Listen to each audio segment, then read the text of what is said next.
The wind screamed like a banshee clawing at the windows of the 24-hour diner, a lonely bastion of light against a world dissolving into a maelstrom of white. Naomi traced a lazy circle on the condensation of the glass, her gaze lost in the hypnotic swirl of the blizzard. It was 2 a.m, the hour when ghosts and regrets came out to sit in the empty vinyl booths. At 27 and 7 months pregnant, her feet ached with a deep, rhythmic protest, a pain that radiated up her spine and settled in her lower back. The light orange of her uniform felt too thin, a flimsy shield against the cold that seeped through the building's old bones, and her white apron was stained with the day's battles of ketchup and coffee. Her boss, a wonderfully pragmatic woman named Pearl, had insisted she go home hours ago. "No one's coming out in this, honey," Pearl had said, her voice raspy with concern. "Go on, get home to your feet," but the ancient engine of Naomi's sedan had coughed its last protest 2 days ago, and the thought of walking 6 blocks in this tempest, of risking a slip on the ice, was a fear that outweighed the exhaustion. So she had stayed, nursing a lukewarm tea and promising herself she'd leave the second the snow showed a moment of mercy. The bell above the door, a tiny brass thing that usually offered a cheerful jingle, suddenly shrieked as a gust of wind tore the door open. A figure stumbled in, more pushed by the storm than walking, bringing with him a vortex of snow and ice. He collapsed onto the checkered linoleum floor, a dark, crumpled shape against the cheerful red and white. For a heartbeat, Naomi was frozen by a primal fear. Then instinct, sharpened by a life of looking after others, took over. She moved from behind the counter, her steps careful, her hand instinctively resting on the gentle swell of her belly. The man was dressed in a suit that, despite being torn and soaked, was made of a material so fine it seemed to drink the diner's soft light. Blood, dark and stark, stained the pristine white of his shirt near his ribs. His face, when he turned it towards her, was a mask of pain and tightly controlled fury, with sharp, intelligent eyes that were now clouded with shock. He was Korean, with features that looked as if they were carved from granite and determination. He tried to push himself up, a low groan escaping his lips.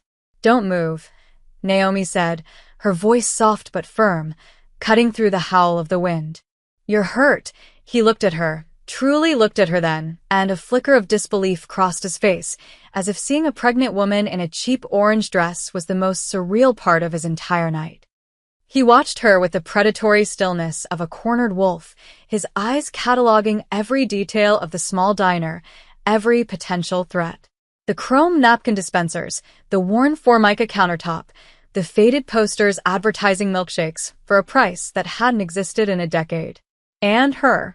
This woman, with her calm eyes and the gentle curve of her stomach, who was approaching him not with fear, but with a quiet, unnerving competence.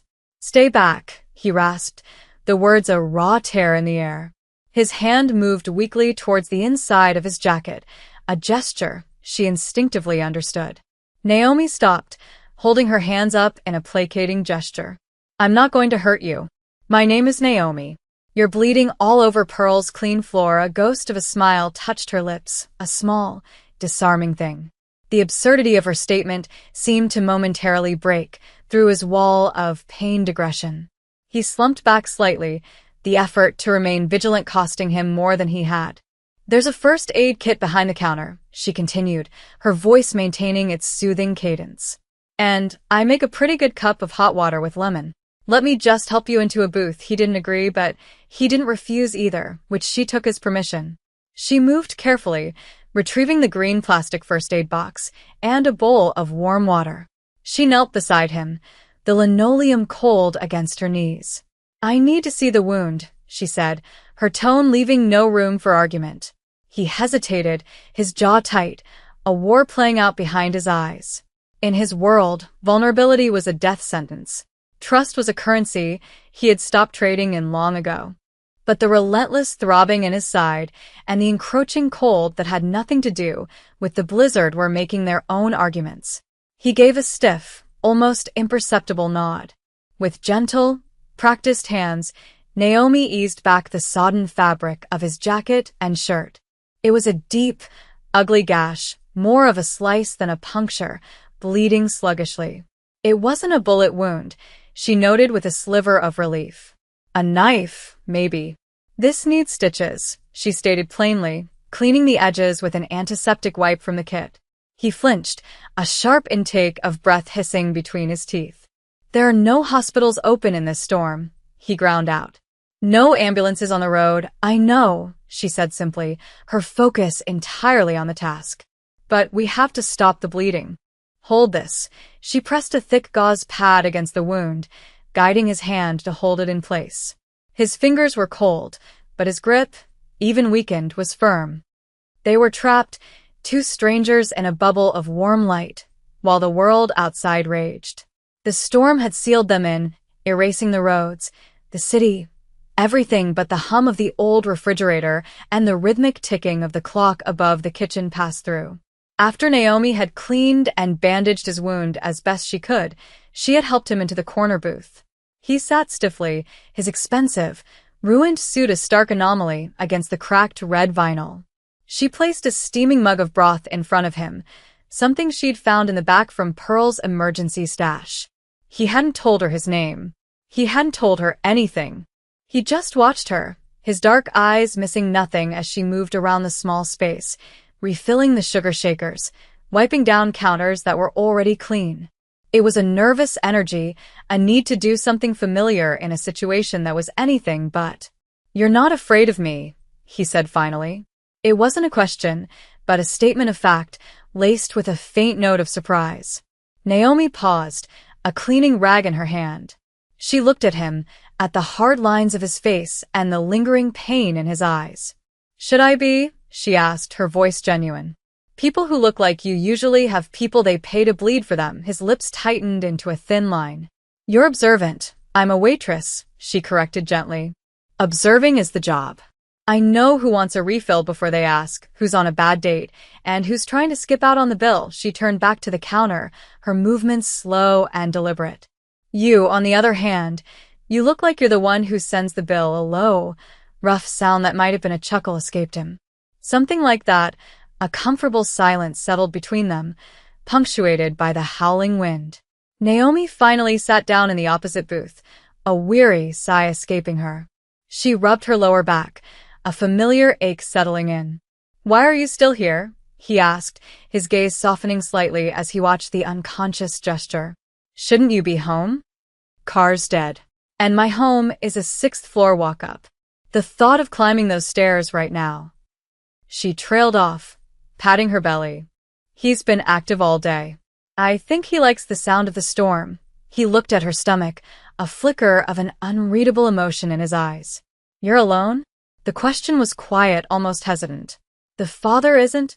"He got scared," Naomi said, her voice devoid of pity or bitterness. It was just a fact, like the storm outside. A baby is a big storm, too. Not everyone is built to weather it. He looked down at his own hands, resting on the tabletop. He was a man who commanded storms, who created them, who thrived in chaos. Yet, listening to her, he felt a profound sense of inadequacy. Her quiet strength, her simple acceptance of her reality, was a force more formidable than any he had ever encountered. As the night wore on, the cold from the outside began to win its war against the diner's old heater. A fever bloomed on the man's skin, a dry, dangerous heat that radiated from him. His earlier stoicism began to crumble, replaced by a delirious shivering. His breathing grew shallow, and when Naomi touched his forehead, the heat was alarming. "Hey," she said softly, trying to get his attention. "Talk to me. What's your name?" He looked at her, his eyes glassy and unfocused. "Minjun," he mumbled, the name a foreign, beautiful sound in the quiet diner. A string of Korean words followed, spoken in a pained, urgent whisper. She didn't understand them, of course, but she understood the universal language of suffering. Panic, cold and sharp, tried to prick at the edges of her calm, but she pushed it down. Panicking wouldn't help him. It wouldn't help her baby. She remembered Pearl's remedies for everything, a folk wisdom passed down through generations. "Fever needs to sweat out," Pearl would say. and the body needs fuel to fight. She went into the small, cramped kitchen. She found blankets in a storage closet, thick, dusty wool ones used for covering pipes on the coldest nights. She found ginger and honey for tea, and the last of the chicken for the broth. She worked with a silent, determined efficiency, her earlier exhaustion forgotten, replaced by a singular focus, keeping this stranger, this Min-jun, alive through the storm. She draped the blankets over him, tucking them in tightly around his shivering frame. She coaxed him to sip the hot, sweet tea, holding the mug to his lips. He was mostly unaware, lost in a fevered dream of another world, a world of shadows and violence she could only imagine. He muttered names she didn't know, his hands occasionally clenching as if grasping a weapon. At one point, in a moment of startling clarity, his eyes focused on her. His hand shot out, grabbing her wrist. His grip was surprisingly strong. "They'll find me," he whispered, his voice hoarse with fear. "They'll use you. No one's finding anyone in this blizzard," Naomi said, her voice a steady anchor in his delirium. She placed her free hand over his. "You're safe here. I won't let anything happen to you. Just rest." The simple certainty in her voice seemed to reach him. The tension in his grip loosened, and his eyes fluttered shut. He drifted back into the fever, but his breathing seemed a little easier. Naomi sat with him through the long, dark hours, dozing in the booth opposite him, waking at every sound, every shift in his breathing. She was no longer just a waitress. She was a guardian, a protector of this broken man who had stumbled out of the storm and into her care. The first pale, gray light of dawn filtered through the snow-caked windows, painting the diner in hues of lavender and steel. The world outside was silent, the blizzard having finally exhausted itself, leaving behind a pristine, muffled landscape. Naomi woke with a crick in her neck, her body stiff from sleeping upright in the booth. Her first thought was of him. She looked across the narrow aisle. The booth was empty. The wool blankets were folded neatly on the seat, a perfect, crisp square. Min-jun was gone. A cold knot of disappointment tightened in her chest. She stood up, her body protesting, and walked over to the booth. There was no note, no word of thanks, nothing to suggest the harrowing night they had shared had ever happened. It was as if he had been a fever dream, a figment of her tired imagination. Except he wasn't. On the table, tucked neatly under the salt shaker, was a stack of money. She picked it up. They were $100 bills, crisp and new. She counted them automatically, her fingers numb. 10 of them. $1,000. It was more than she made in 2 weeks of grueling shifts. It was enough to fix her car, to buy the expensive crib she'd been dreaming of, to ease the constant, low-grade panic about money that hummed beneath the surface of her days. And yet it felt like an insult. It felt like a payment for services rendered, a cold, impersonal transaction that erased the genuine human connection, the fear and the care that had filled the small space during the storm. He saw her as just another problem money could solve. A wave of weariness washed over her, heavier than any physical exhaustion. She had expected nothing, she told herself. He was a man from a different world, a world where $1,000 was probably pocket change, a convenient way to close a chapter and walk away clean. Why should she be surprised? She pocketed the money, the crisp edges feeling alien and wrong in her uniform pocket. The diner felt cavernously empty now, the silence he left behind far louder than the storm had ever been. She did her closing duties on autopilot, her mind replaying the night, searching for clues she might have missed. The intensity in his eyes, the vulnerability when the fever took him, the way he had said her name. Had she imagined it all? Locking the diner door behind her, she stepped out into the transformed world. The snow was deep and beautiful, muffling the city's sounds into a peaceful hush. The walk home was cold but quiet, giving her too much time to think. She felt foolish, used, a temporary port in his personal storm. He had washed up on her shore, and now that the tempest had passed, he had simply sailed away. Naomi's apartment was small, but it was hers. It was a sanctuary of second-hand furniture, thriving plants, and the faint, hopeful scent of baby powder from the supplies she was slowly accumulating. She had slept for most of the day, a deep, dreamless sleep of pure physical and emotional exhaustion. When she woke, the late afternoon sun was casting long, golden shadows across her living room floor. It was the low, persistent rumble that first registered, a vibration she felt in the floorboards before she heard it. It grew steadily, a sound so out of place in her quiet, working-class neighborhood that it pulled her from her drowsy state. She went to the window, pushing aside the pale, yellow curtain. Her breath caught in her throat. The street below, usually lined with aging sedans and a few pickup trucks, was now occupied by a silent, gleaming fleet of black luxury cars. They were parked with military precision, bumper to bumper, lining both sides of the street for as far as she could see. They were like a pack of obsidian panthers, sleek, powerful, and utterly terrifying in their silent uniformity. Neighbors were peering out of their own windows, phones up, recording the unbelievable spectacle. A few brave souls stood on their porches, whispering and pointing. Naomi counted them, her mind struggling to process the scene. There had to be over 100. 135, she thought, her heart beginning to pound a frantic, heavy rhythm against her ribs. Then, the door of the lead car, a vehicle longer and blacker than any she had ever seen, opened. Mignon stepped out. He was no longer the bleeding, disheveled man from the diner. He was wearing a dark gray suit tailored to perfection, a crisp white shirt, and an expression of such calm, commanding authority that he seemed to suck all the air from the street. He looked up, his eyes finding her window instantly, as if he had known exactly where she would be. He wasn't just a businessman. He wasn't just a criminal. He was something else entirely. A king. A titan. A force of nature more intimidating than any blizzard. Two other men, equally imposing in their own dark suits, flanked him. He said something to them in Korean, his voice too low to carry, and then he started walking towards her apartment building. The purpose in his stride was absolute. He was coming for her. The $1,000 on her dresser suddenly felt like the most naive, pathetic gesture in the world. She hadn't sheltered a man. She had sheltered a storm, and now it had followed her home. He didn't knock. A soft, polite rap echoed through her small apartment, a sound completely at odds with the overwhelming display of power on the street below. Naomi's hand trembled as she reached for the doorknob. She opened it just a crack, the security chain still in place.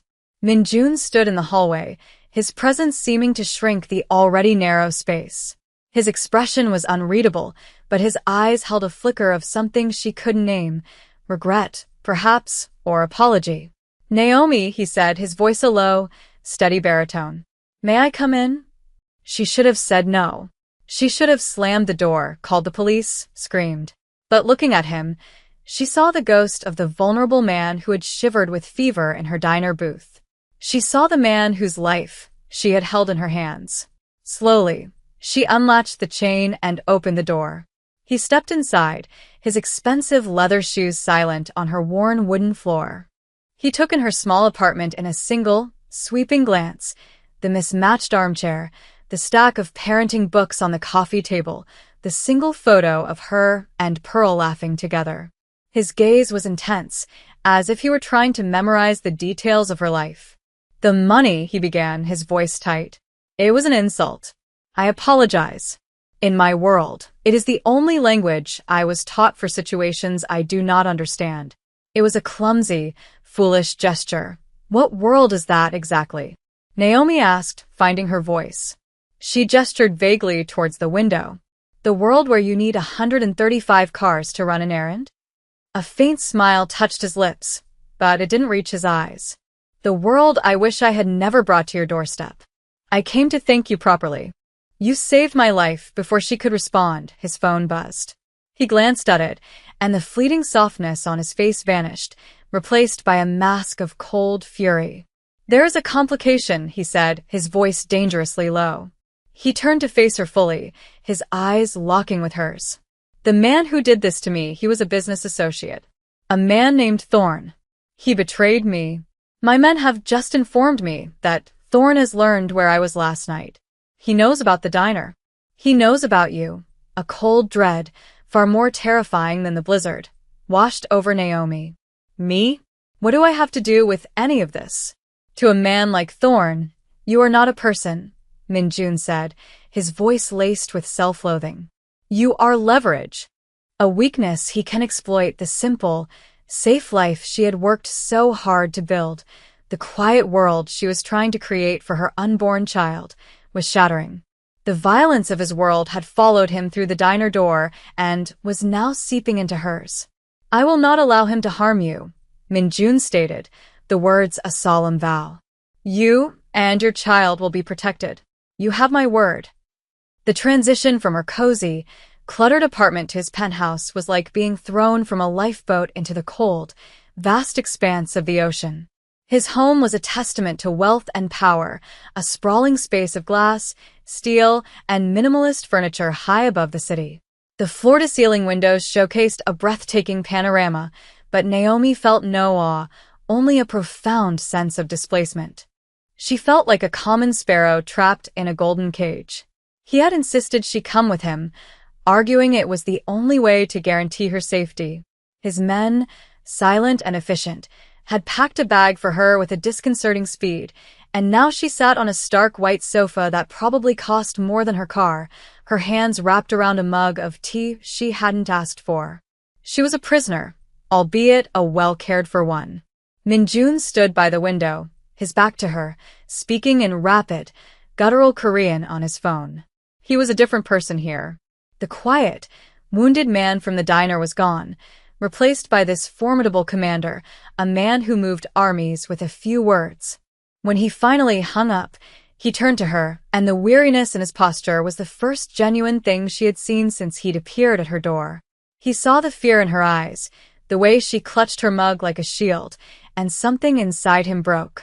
He crossed the vast room and knelt before her, a gesture of supplication, so shocking it left her speechless. I am so sorry, Naomi, he said, his voice raw with an emotion she couldn't decipher. I brought a storm to your door. I crashed into your life, and I have ruined your peace. That is a debt I can never repay. Why? She whispered, the only word she could manage. Why are you doing all this? The cars, this place, protecting me. You could have just disappeared. I would have been fine. No, he said, shaking his head. Thorn would have found you, and I could not disappear. All night, in your diner, listening to the storm, it was the first time I have felt peace in 20 years. You showed me a kindness I thought was a myth, a fairy tale. You looked at me and you didn't see power or money or fear. You saw a person who was hurt, and you helped. He reached out, his hand hesitating for a moment before gently touching her arm. His touch was warm, tentative. When I was delirious, he continued, his voice dropping to a near whisper, I kept dreaming I was drowning in a frozen river. But then there was a light, a warmth. It was you. You were the light. His eyes, dark and intense, held hers. I find myself wanting to stay in that light. I will not let anyone harm you or your child. I will protect this peace you have shown me, even if it means tearing my own world apart to do so. It was a confession, more intimate and profound than a simple declaration of love. It was an admission of his own emptiness and the hope she had unknowingly ignited within him. The war with Thorn was swift and silent. Naomi saw none of it, shielded as she was in the sterile luxury of the penthouse. But she felt the tremors of it in Minjun's demeanor. He was gone for long stretches, and when he returned, he carried with him the chilling aura of command and the deep, weary lines of a general fighting on too many fronts. His men would speak to him in hushed, urgent tones, showing him data on tablets, their faces grim. Yet, every time he entered the apartment and saw her, a transformation would occur. The hardness would recede from his eyes, the tension would leave his shoulders, and he would ask her, his voice soft, Did you eat? Is the baby kicking? One evening, he returned later than usual. He looked exhausted, but there was a finality in his expression she hadn't seen before. He walked over to the window, staring down at the city lights, a glittering tapestry of lives he had fought to keep separate from hers. "It's over," he said quietly. Thorn is no longer a threat. She had expected to feel relief, but instead, a new kind of uncertainty settled over her. "What did you do?" she asked, her voice barely a whisper. She was afraid of the answer, afraid of the violence she knew he was capable of. He turned to face her, and she saw in his eyes not the satisfaction of a victor, but the somber reflection of a man who had been forced to look into the abyss.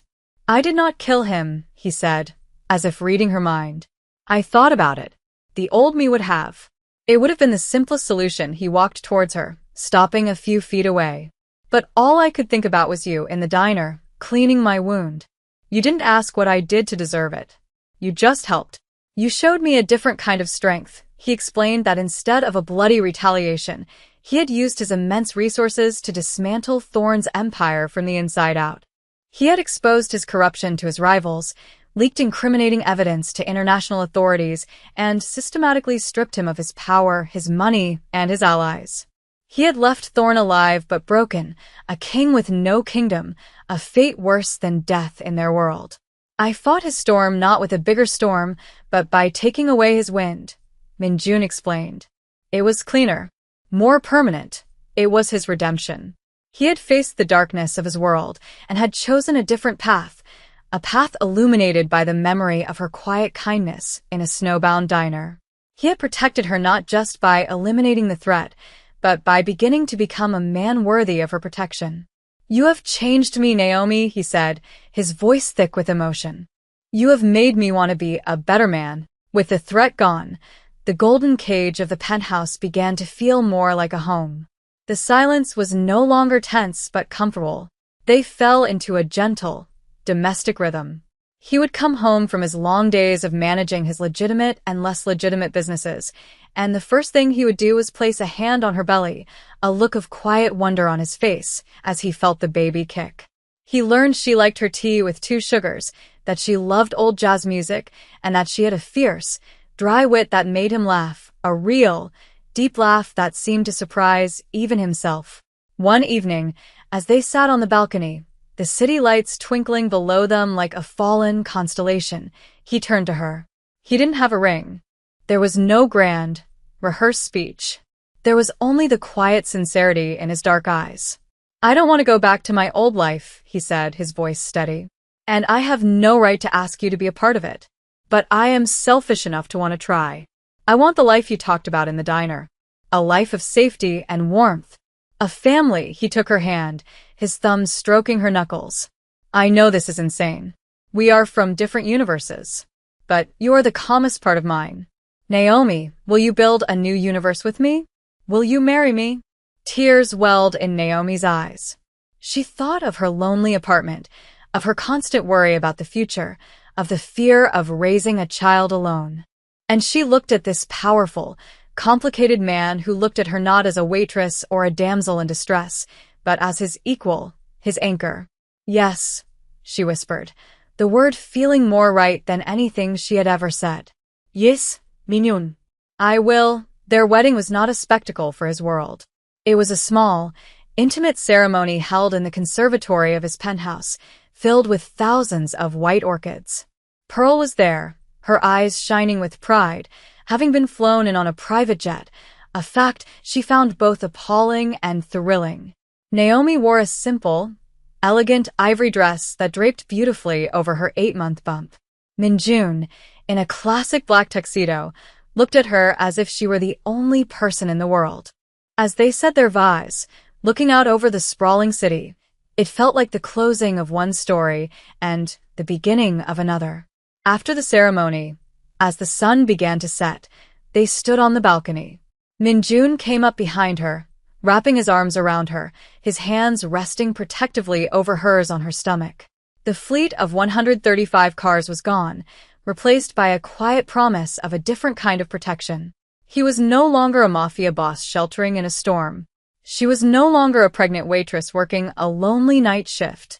They were a family, forged in a blizzard, and ready to face any storm that came their way, together.